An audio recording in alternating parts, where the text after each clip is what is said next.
I've always considered myself fortunate. I have a beautiful wife who compliments me perfectly. Our two healthy children excel in their studies. My small business is productive. Yes, I'm incredibly lucky. It's a question that doesn't need answering. But life's truths aren't always as clear-cut as they seem. Truth and falsehood are often seen as opposites, starkly defined. Either something is true or it isn't, right? Recent events have shattered my confidence in what truth really means. It's like experiencing a seismic shift, with my once sturdy foundations reduced to rubble. Today's reality contradicts yesterday's truth. What was once a source of immense pride now feels like a glaring oversight. I'm reminded of Lois Lane discovering that her unassuming colleague Clark Kent is actually her ideal man. It begs the question, with all the signs staring me in the face, how could I be so blind? You see, truth is subjective. It's a matter of perception. If you've seen The Matrix, you'll understand. As Morpheus said, reality is just electrical impulses interpreted by the brain. Your reality is shaped by your perceptions. Once, the Earth was thought to be flat until proven otherwise. Humans couldn't fly until the Wright brothers changed that truth. If you believe all women are unfaithful, and you only pursue unfaithful women, then you'll find evidence to support your belief. Conversely, if you believe your wife is loving because her actions align with your expectations, then you'll see her as such, until something challenges that belief. But before delving into a tale of deceit and betrayal, we must understand how we arrived here. My wife, Melanie, stands at 5 feet 6 inches with an allure that fits the cliché lady in the streets, freak in the bed. She exudes a classy sexiness, flaunting her yoga-toned body without revealing too much skin. Her attire accentuates her curves subtly, hinting at her ample assets without being overt. Her makeup is understated, enhancing her natural beauty with finesse.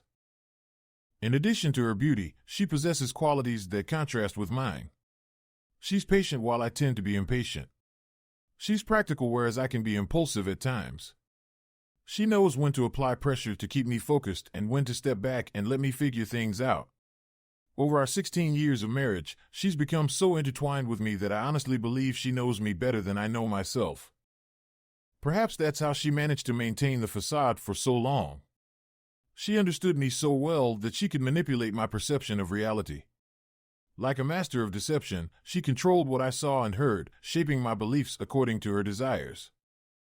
My son, Alex, is 15 years old and a sophomore in high school. Standing at 6 feet 1 inch with the build of a truck, he's the star running back for the state champion Seaford High Blue Jays football team. Tackling him is like wrestling a bull to the ground. He's shattered almost every running record at school and many state records as well. Newspaper clippings of his achievements fill a scrapbook, and his room is adorned with trophies. His talent even earned us leniency from a few speeding tickets, as police officers recognized him as a fan. Yes, I'm incredibly proud of my son. On the other hand, my daughter, Alexis, is Alex's fraternal twin and resembles her mother in both looks and demeanor. She's calm and graceful, rarely showing excitement but seldom in a bad mood. Her smile seems inherent to her being, rather than a reflection of her mood. Academically, Alexis shines, excelling in grades where her brother excels in sports. She effortlessly grasps concepts and has an impeccable memory, able to follow instructions precisely even after a week. This contrasts with Alex, who relies more on practical knowledge than book learning. That was my family, my truth. Until everything changed. Though I've generally considered myself lucky, my specific skills lie in practical problem solving rather than academic pursuits. Despite my struggles with math, I excelled in fixing things, a talent that led me to study computer engineering in college. Ironically, despite my knack for fixing broken things, I failed to notice the brokenness in my own life. But I digress. Let's return to the story. It was in this technical field that I met Melanie. She was my tutor, a senior while I was just a sophomore, making her 2 years older than me. It might not seem unusual, but people often assume I'm the older one, given societal norms. It's like how we automatically assume a doctor who saves a life is a man. Regardless, she was my math savior. To say I liked her would be an understatement. I loved her from the moment we met. Unfortunately, I wasn't particularly smooth or charming. I was just an average guy. While I was head over heels for her, she saw me simply as another student to tutor. We didn't discuss much beyond math. But to me, she was everything. Her voice was soft and slightly raspy, and her hair and perfume drove me crazy. Her touch felt gentle and her presence was undeniably sexy. During our tutoring sessions, I tried to maintain some distance because she had such a strong effect on me. But innocently, she would often move closer to show me something on the page. It took some time for me to focus enough to learn from her. When she suggested I try another tutor because I wasn't making progress, I knew I had to buckle down. As my grades improved, she became my go-to math guru. Over time, I learned a bit about her. She had a best friend named Tasha, and they were inseparable. Tasha was the opposite of Melanie, outspoken, tall, and a bit awkward. But their friendship worked. I noticed Melanie dated some of the athletes, but she wasn't promiscuous. There was a type she was into, tall, athletic, good-looking, everything I wasn't. She did date these guys, but never long enough to be in a relationship.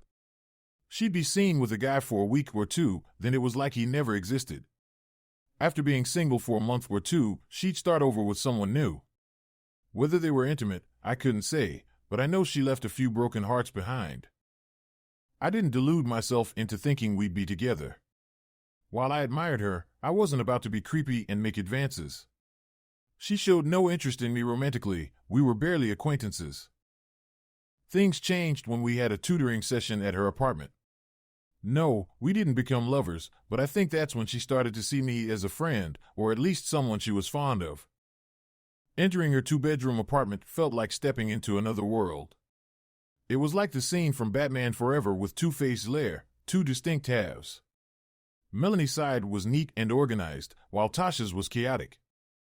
Tasha was out that evening, so Melanie and I studied quietly until Tasha returned, quite drunk and obnoxious. My first impression of her wasn't favorable. She grated on my nerves, and I'm sure the feeling was mutual. She went on a rant about the double standards men impose on women, challenging me to disagree. Despite my dislike for her, I couldn't resist the challenge. Double standards aren't about control, they're about expectations, I asserted, bracing myself for their reaction. Arguing sexism against two women was an uphill battle, but I was committed. Double standards exist because we expect women to fit certain roles. Men, on the other hand, have lower standards regarding sex, so when they have multiple partners, it's not seen as negatively. It's about societal norms and gender roles. Women have double standards too. Everyone does. It's just the way things are, I explained, challenging their assumptions. She scoffed, giving Melanie a disbelieving look. Melanie, surprised by my engagement, watched with interest as I continued. Why is it acceptable for a woman to be a stay-at-home mom, but a stay-at-home dad is considered lazy? Or why can a woman bring no money on a date, but if a man does, he's deemed a loser? Daddy's girl is cute, but mama's boy is seen as weak. And household chores, saying it's a man's job to fix things but a woman's job to cook and clean is sexist, I pointed out, feeling a sense of victory as I saw her stunned expression. To drive the point home, I added, see, women have double standards too. We're not so different after all. Tasha remained silent, and Melody's laughter broke the tension. Did he just silence you, Tasha? Melody teased, playfully nudging her. I never thought I'd see the day. After that confrontation, our tutoring sessions became more relaxed, although we avoided Tasha's apartment. We still studied, but she began to open up to me more, as if I had earned her trust by standing up to Tasha. As our bond grew, so did my feelings for her. She had a quirky sense of humor that I found endearing, and she motivated me in unique ways. For instance, she jokingly wore an "I'm with stupid" t-shirt whenever I didn't perform well on a test, challenging me to do better. Strangely enough, that became my motivation to excel in math. On my birthday, I arrived at the library for our session to find a small box waiting for me. Happy birthday, Jake, she greeted me with a smile, surprising me with her thoughtfulness. I unwrapped the box to find a handheld PDA inside. This was before smartphones. Melanie watched with a wide smile as I examined my gift. This is so you can organize your classes and study time. I want you to stay on track and keep your grades up. I won't be able to hold your hand forever once I graduate, she said, playfully pouting, but her words carried weight. It dawned on me then that our time together was limited. She would move on after graduation, and I might never see her again. Her thoughtful presence suddenly felt bittersweet. Putting on a brave face, I thanked her. Thanks, Melanie. I appreciate it. Don't mention it. I have to keep my favorite student focused, she replied, planting a soft kiss on my cheek. That innocent gesture left a lasting impact on me. As predicted, Melanie graduated, and I attended her ceremony. She looked stunning in her cap and gown, as if she belonged on the cover of Sports Illustrated. After the ceremony, I treated her and Tasha to dinner to celebrate. You'd think someone getting a free meal would be less abrasive, but not Tasha. When Melanie left for the bathroom, Tasha took the chance to put me in my place. You know she'll never be with you, right? No matter how much you hang around like a sad puppy, she'll never give you the time of day. She has needs, but not ones that can be satisfied by someone like you, Tasha sneered, relishing my reaction. Mel moved on with her life after that. She started job hunting and had less time to spend with me. I was heartbroken but not surprised. I kept busy with school, so I didn't dwell on it much. Then, out of the blue, Mel called me one day. She said she hadn't seen me in a while and wanted to hang out. I happily agreed. We went out for dinner and a movie, and it felt like old times from college.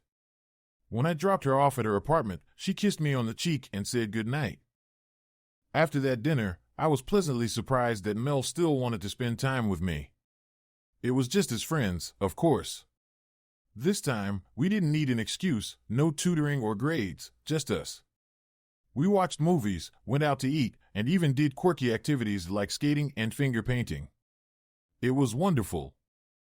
I fooled myself into thinking we were dating, but as always, my perception wasn't the full truth. While I saw potential romance, she saw just a friend to hang out with occasionally. Facing the reality of our casual relationship hit me hard. Bored one day, I tried calling Melanie, but got her voicemail. After leaving a message and sending a text, impatience led me to her doorstep. When she answered, my heart sank. She was in an oversized t-shirt, hair a mess, holding cash, looking confused.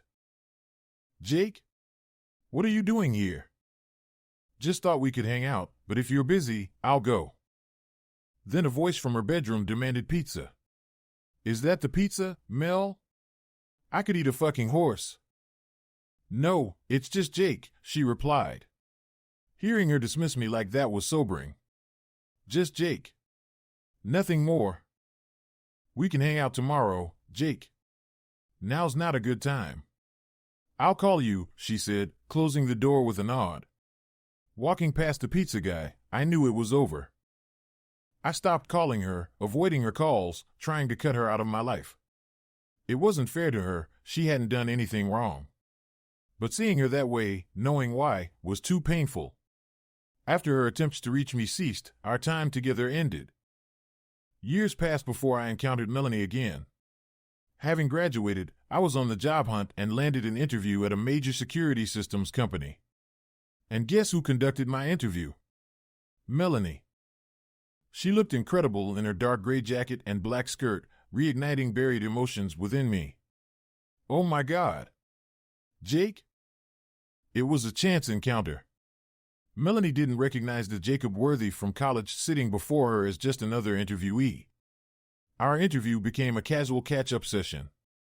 While she did ask a few job-related questions, it was evident to both of us that I had the job. The decision was hers, and it was already made. Everything else felt like formality. As we concluded, she hugged me instead of offering a handshake. It was so good seeing you, she said. Feeling her against me revived long-forgotten desires. I nodded, genuinely agreeing, yeah, Mel. It was good. She adjusted her suit, adopting a professional demeanor. We'll inform you of our decision. Expect to hear from me within a week. Then, with a hint of humor in her eyes, she quipped, unlike you, I return phone calls. It was then that I realized the pain I caused her by abruptly ending our connection years ago. Regret lingered in her gaze, suggesting she cared more than I realized. Before I could apologize or explain, she left the room, leaving me to ponder our past. 2 days later, I got hired, and guess who was my boss? Melanie. Working under her was a whole new level of motivation for me. I've always been good at fixing things, but there was something about being under her leadership that pushed me even further. They started calling me Melanie's golden boy because of all the praise she showered on me.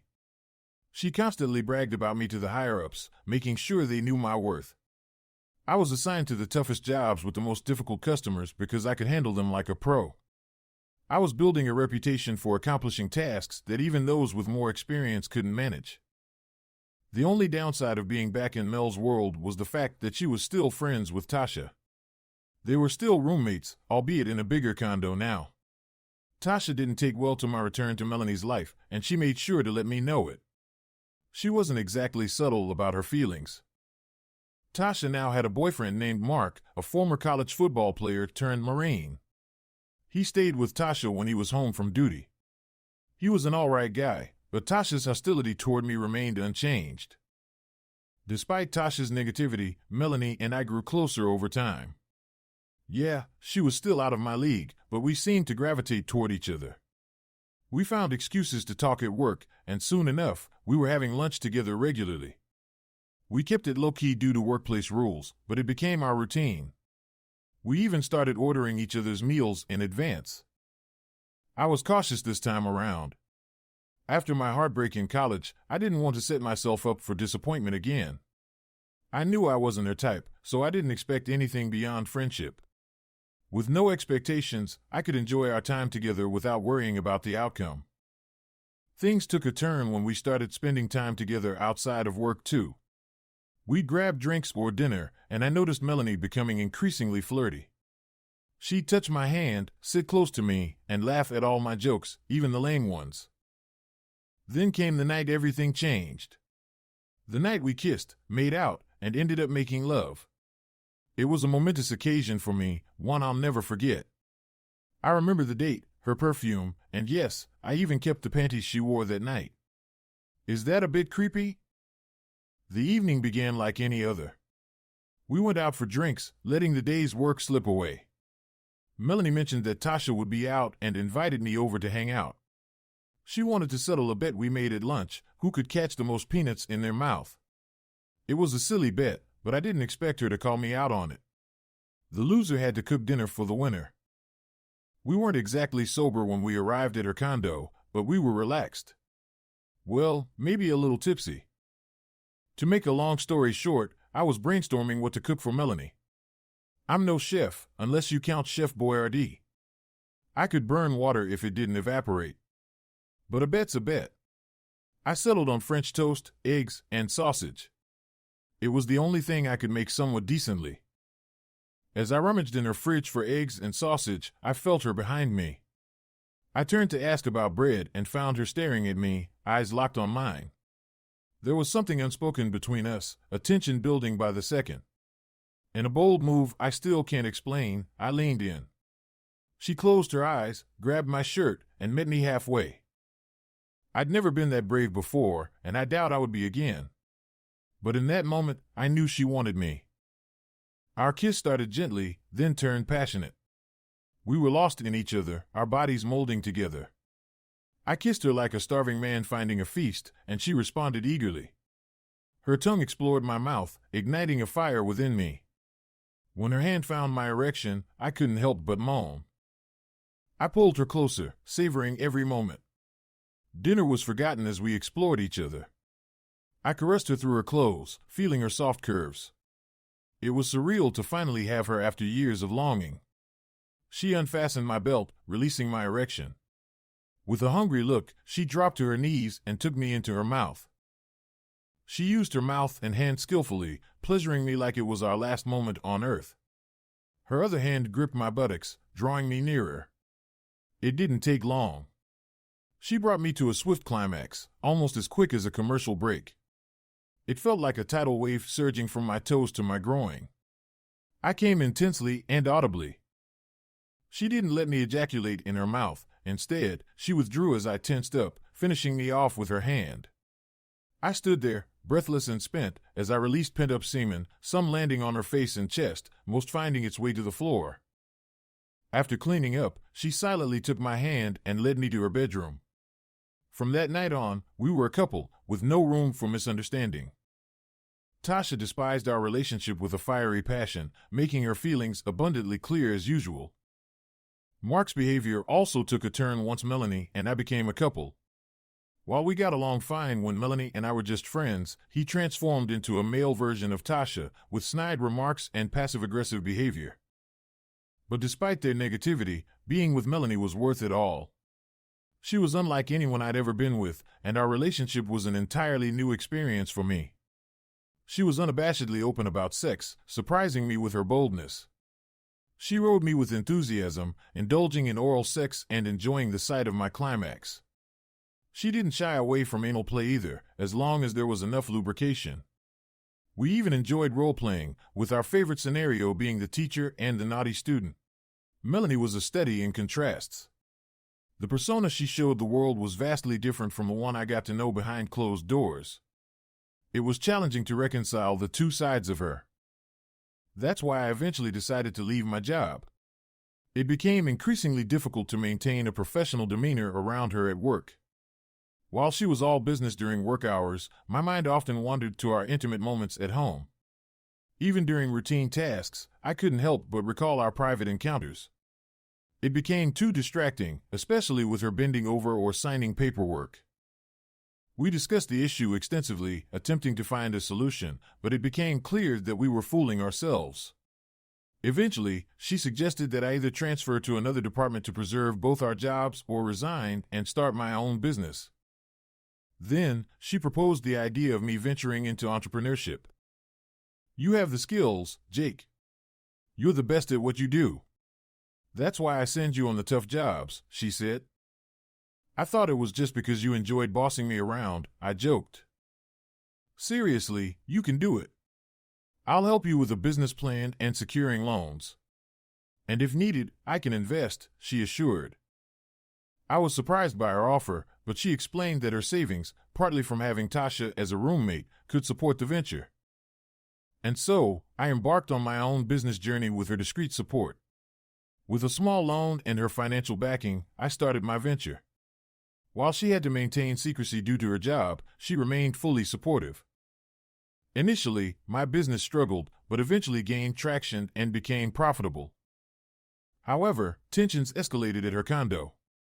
Mark's passive-aggressive behavior and Tasha's aggression made it uncomfortable for me to visit. Consequently, we spent most of our time at my place. I often wondered why Melanie didn't ask them to leave, considering they were financially stable. Over time, our love for each other became undeniable. The situation with Tasha grew increasingly tense as she complained about feeling neglected by Melanie due to our relationship. This strained our interactions further, especially with Mark following Tasha's lead. While Melanie tried to mediate, she never confronted them, which frustrated me. I felt she should have addressed their behavior, though I didn't expect her to end her friendships. I suggested we get our own place and let Tasha and Mark have the condo, but Melanie dismissed the idea, leading to a week-long argument. I decided to drop it and accept the situation. Then, Melanie surprised me by proposing. Initially flattered, I later questioned the dynamics of our relationship. However, after a year as a couple, she proposed, and finally, Tasha and Mark agreed to move out. The departure seemed to hurt Tasha, who directed her anger towards me. I couldn't resist a jab, whispering to her, "I guess she prefers Vienna sausages." It was petty, but satisfying. Moving in together marked a new chapter for us. 6 months later, we married, but Tasha didn't attend. Soon after, we discovered we were expecting twins, born a year after our wedding. 3 years into our marriage, my business flourished, and Melanie convinced me it was time to upgrade our lifestyle. We purchased a spacious house in a gated community, elevating our living standards. While we weren't living like millionaires, we were certainly enjoying the fruits of our success. Our new home meant a longer commute to work, but seeing Melanie happy made it worth it. Besides, what's a bit of extra gas compared to having a happy wife? Since Tasha and Mark moved out, I hadn't heard much from them, and I wasn't complaining. Melanie still hung out with Tasha occasionally, but she respected my discomfort and didn't force me to interact with her. It was just another reason why I felt fortunate. Now, let me share a truth that shatters the illusions of my luck. During Melanie's pregnancy, we discovered that we both carry the sickle cell trait, raising concerns about our twins inheriting sickle cell anemia. However, miraculously, both our children are healthy. But that's not the whole truth. It began when my longtime family doctor retired, and I switched to a younger doctor who dug deeper into my medical history. He discovered a hereditary trait that gives me an extremely low sperm count, increasing my risk of infertility. As we discussed my twins, his skepticism made me reevaluate my life. He couldn't fathom how a man with such low fertility could father twins. His doubt planted a seed of doubt in my mind, leading me to question my own luck. He remarked on my improbable luck, emphasizing the rarity of twins in my case. His words made me reconsider my perception of my life. A man with my condition fathering twins seemed more like a miracle than luck. It made me question everything. How could a man with such low fertility defy the odds and have twins? The same man with an extremely low sperm count somehow manages to fertilize his wife's egg with 2 sperm cells that shouldn't exist. In light of my seemingly endless streak of good fortune, I never really questioned things before. I had a wife I didn't think I deserved, a successful business that defied the odds, so why not kids that shouldn't statistically be possible? But with this new perspective, I couldn't help but wonder about the improbability of it all. I wasn't suspicious yet, but I was certainly curious. Now, you might think that as the owner of a security company, this is where I turn into some sort of spy, setting up surveillance cameras and bugging the house and her car. But no, I didn't go down that route. It just wasn't practical for a few reasons. Firstly, I'd have to explain the disappearance of all that security equipment, which would mean losing out on a significant amount of revenue. I couldn't afford to sacrifice both the equipment and the time it would take to install it.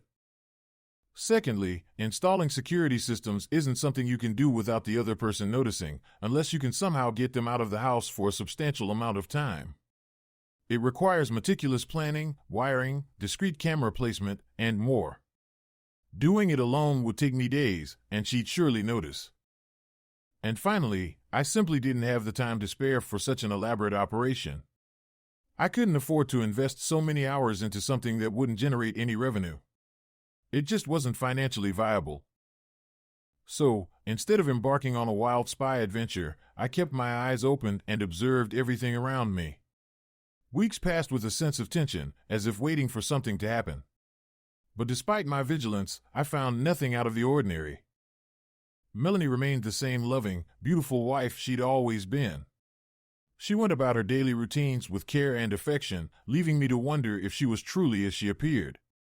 The only thing that bothered me was her occasional interactions with Tasha, but she made sure to keep them away from me, knowing the mutual disdain between us. I was on the verge of resigning myself to blissful ignorance when a curious discovery shook me from my complacency.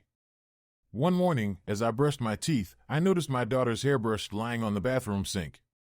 An idea took root in my mind, and before I knew it, I found myself impulsively collecting a few strands of hair from the brush and sealing them in a Ziploc bag. With determination, I decided to put an end to the nagging doubts that plagued me. A swift online search led me to a DNA testing company, albeit at some expense. Nevertheless, the prospect of attaining peace of mind outweighed any financial concerns.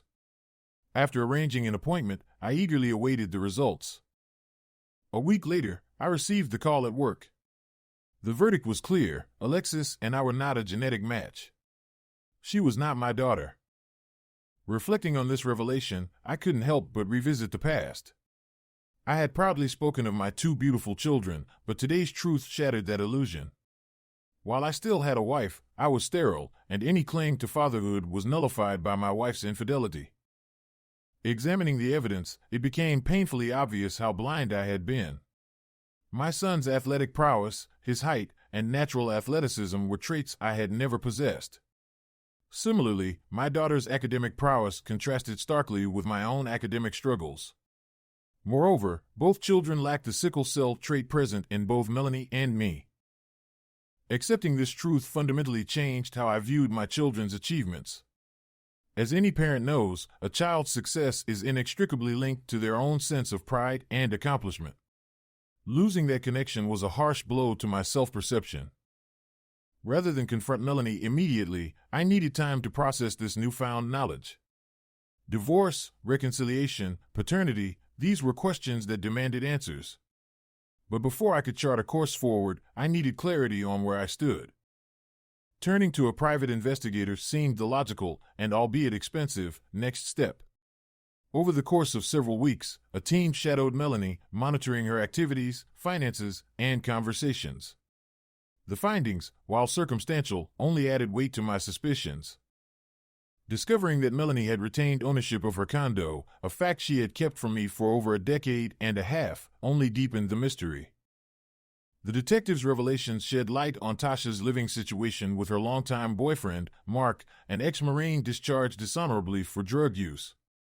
Mark's discharge didn't surprise me, but Tasha's enduring relationship with him did. The most telling evidence was Melanie's frequent visits to their condo, often during hours she should have been at work.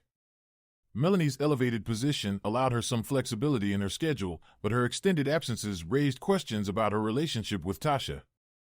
Though there was no smoking gun, the mounting evidence painted a troubling picture. Each new piece added to the mosaic of doubt, challenging the narrative of my supposed luck. With no further need for the detective's services, I settled his payment and began to grapple with the truth on my own. The following weeks passed in agonizing normalcy. Rather than a dramatic confrontation, I faced the disorienting reality of continuing domestic routine amidst inner turmoil. I felt like an outsider in my own life, wrestling with conflicting emotions and resentments. My mood darkened, and I withdrew into myself, struggling to shield my inner turmoil from those closest to me. Even as I resented my children for their unknowing role in my deception, I couldn't help but love them fiercely. Meanwhile, Melanie's unwavering support contrasted sharply with my growing anger towards her. Her persistent efforts to reach out only fueled my frustration. Despite her genuine concern, I couldn't shake the feeling of betrayal. I lashed out, pushing her away even as she offered her support, leaving me to confront my demons alone. Life dragged on sluggishly, akin to a zombie with a limp, each step weighted with the burden of my internal turmoil. Despite my feeble attempts to maintain a facade of normalcy, the cracks were evident to everyone around me, colleagues, my supposed children, and my once-loving wife, Melanie. It was Melanie who jolted me out of my stupor, catching me off guard in the bathroom one day and locking us in together. I was in no position to evade her, as I sat on the toilet, a captive audience to her intervention. "Okay, Jake. It's time," she declared, her voice firm but tinged with concern. "What time for what?" I responded, my voice hollow. "It's time for you to take action. I understand you have your reasons for keeping silent, but this can't continue. It's destroying you, and in turn, it's tearing us apart," she asserted, pointing a finger at us both. "Your time to process is up. You're a warrior, not a damsel in distress. Rise up, confront whatever demons you're facing, and return to us," she urged before leaving me alone to grapple with her words. Her admonition moved me to tears, a cathartic release of pent-up emotions that had festered within me for far too long. Emerging from that bathroom, I was resolved to heed Melanie's call to action. Despite her own transgressions, she understood that remaining stagnant was a death sentence. It was time to confront the challenges head-on and carve out a path forward. First on the agenda was unraveling the tangled web connecting our children, the condo, and Tasha. While the details eluded me, I was convinced of their interconnection. If anyone held the key to Melanie's infidelity, it was Tasha. To obtain the clarity I sought, I was prepared to endure the financial blow to my business and embark on a reconnaissance mission. Equipped with only a camera and a notebook, I staked out across the street from the condo, determined to uncover the truth behind Melanie's frequent visits. Was it an affair or something more sinister orchestrated by Tasha? The mere thought fueled my anger, igniting a fire within me to expose the deception and reclaim my dignity.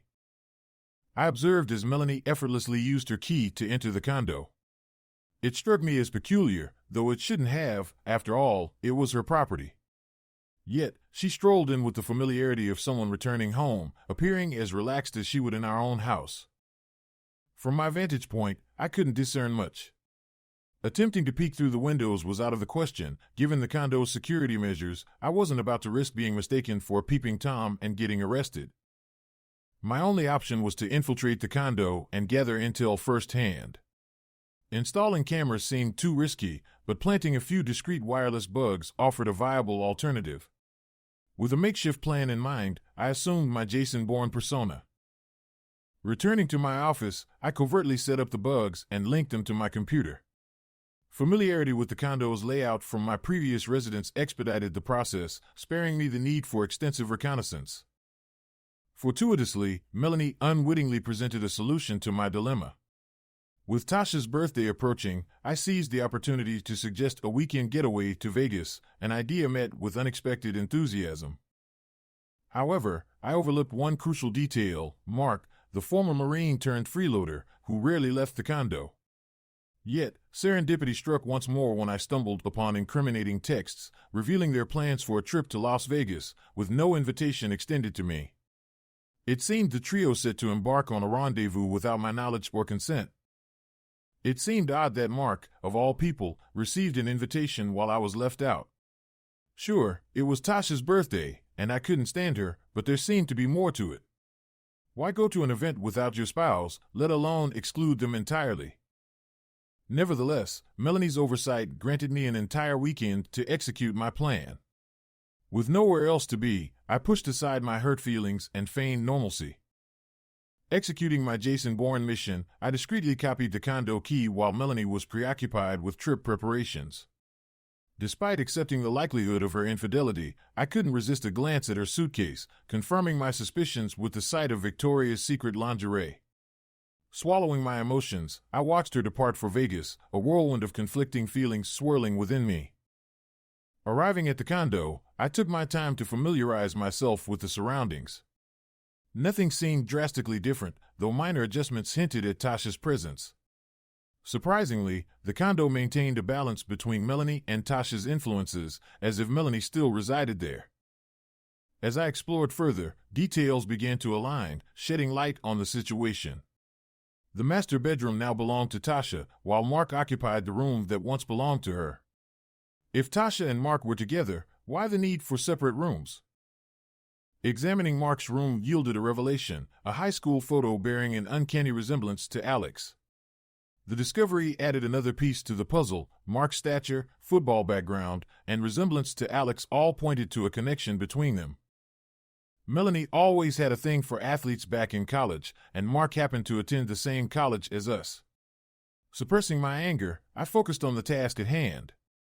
But that photo of Mark lingered in my mind, a constant reminder of the truth: he was Alex's real father, not me. Returning home, I reconsidered my decision not to install cameras. Doubt gnawed at me, urging me to leave no stone unturned. Despite the financial strain, I resolved to eliminate any loopholes. The next morning, I returned to the condo and meticulously installed cameras in Tasha's room, Mark's room, and the living room. By the time they returned on Sunday, I had everything set up and operational. Melanie's buoyant mood upon her return confirmed my suspicions.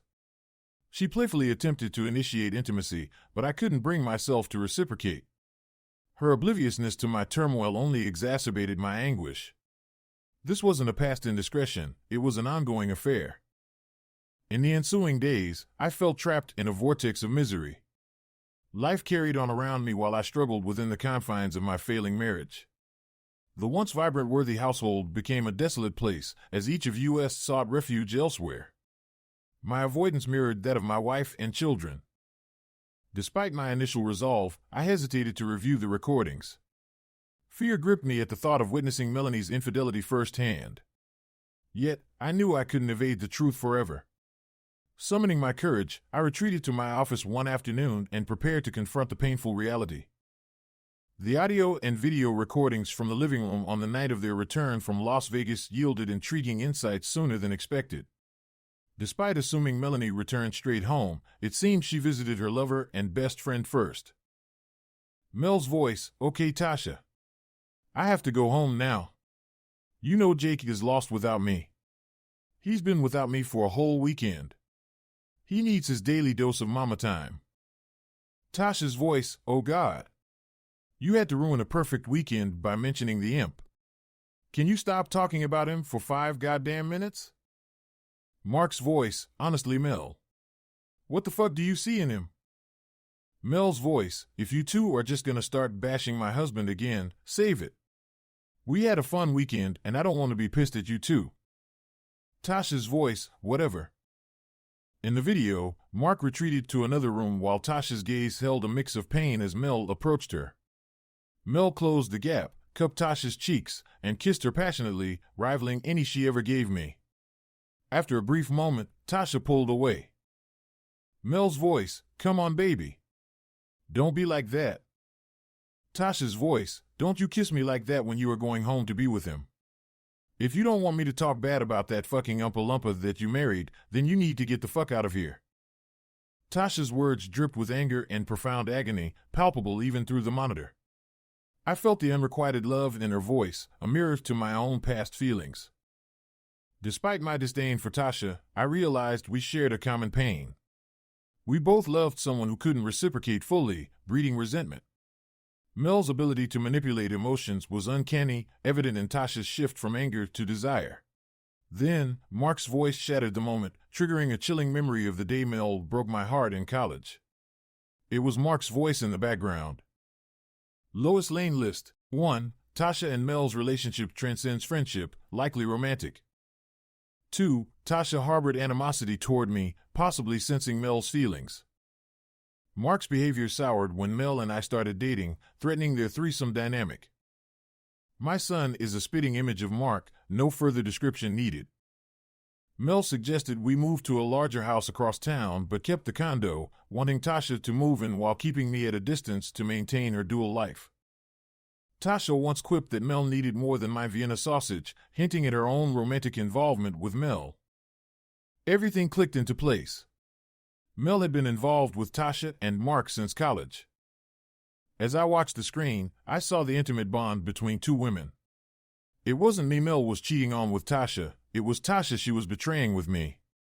My marriage, home, and family were all built on falsehoods. Tasha was the one truly suffering, loving someone who chose another. That's when I collapsed. I woke to my employees banging on my door, concerned.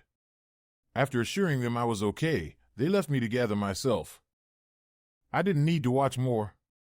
I had enough to face the truth Mel couldn't deny. I couldn't bear to watch any further. It was time to confront reality. I prepared evidence and sent the kids away for the night, telling them Mel and I needed time alone. I wanted to shield them from the upcoming pain. As I waited for Mel's return, I felt a pang of guilt for the inevitable hurt they would face. But I couldn't bear to witness their disappointment. When Mel arrived, I braced myself for the conversation ahead. Jake, baby. Are you home? I greeted her in the foyer of our overly spacious house.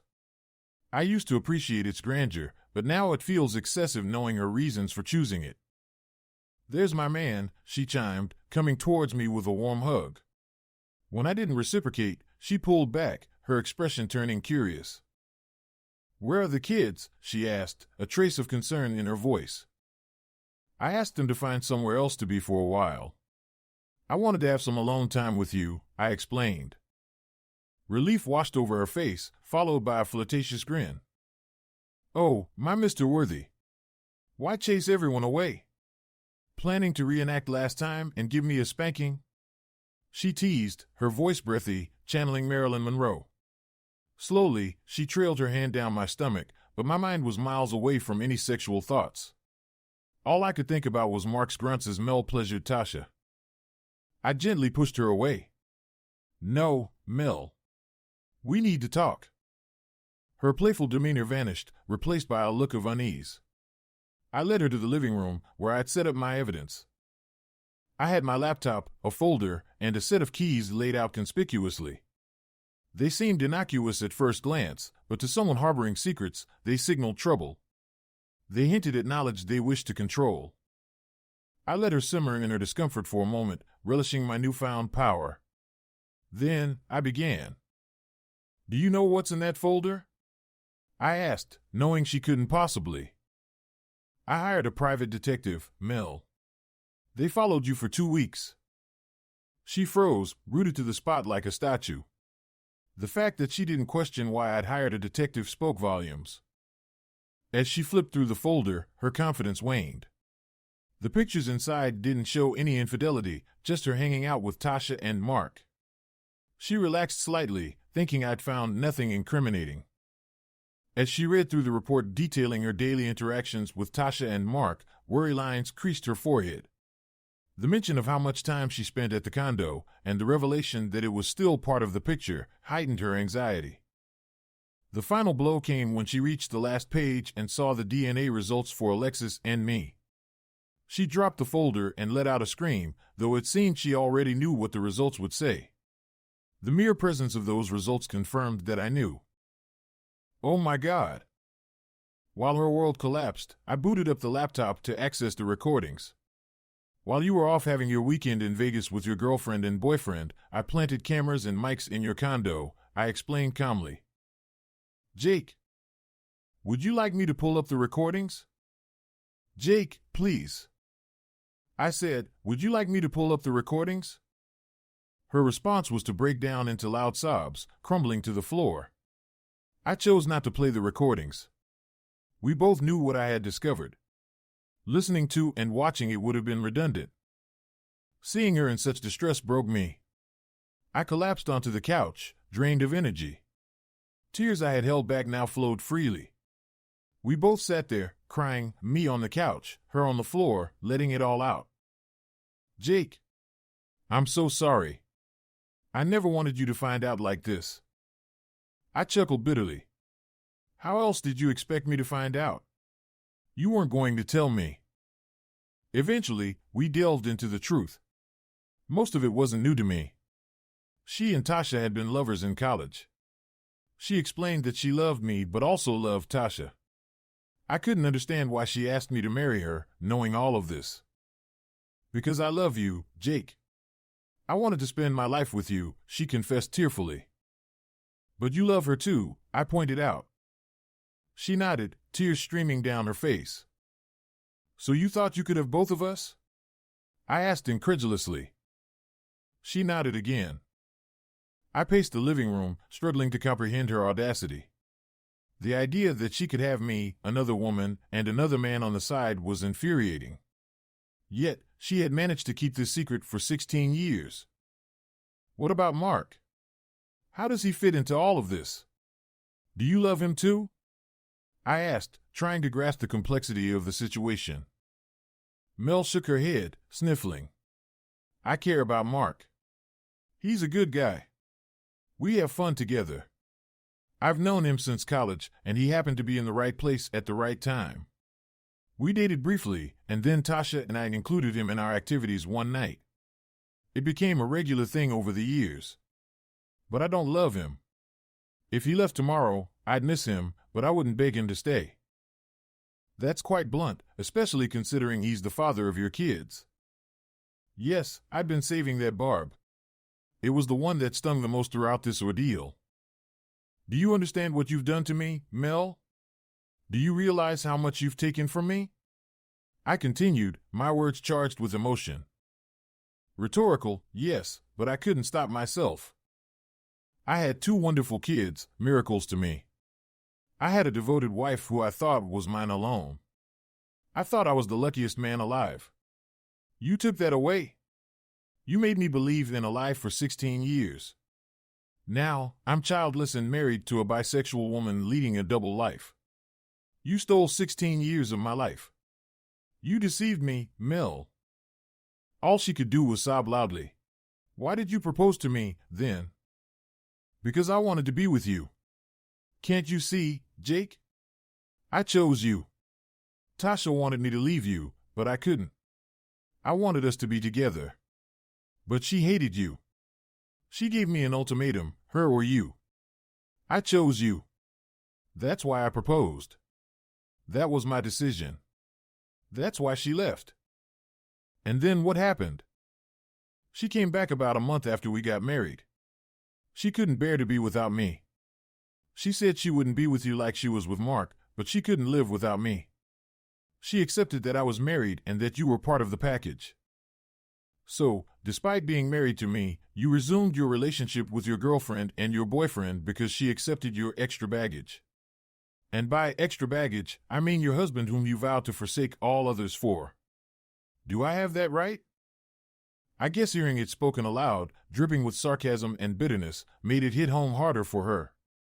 She seemed to shrink further under my glare. When did you realize the kids weren't mine?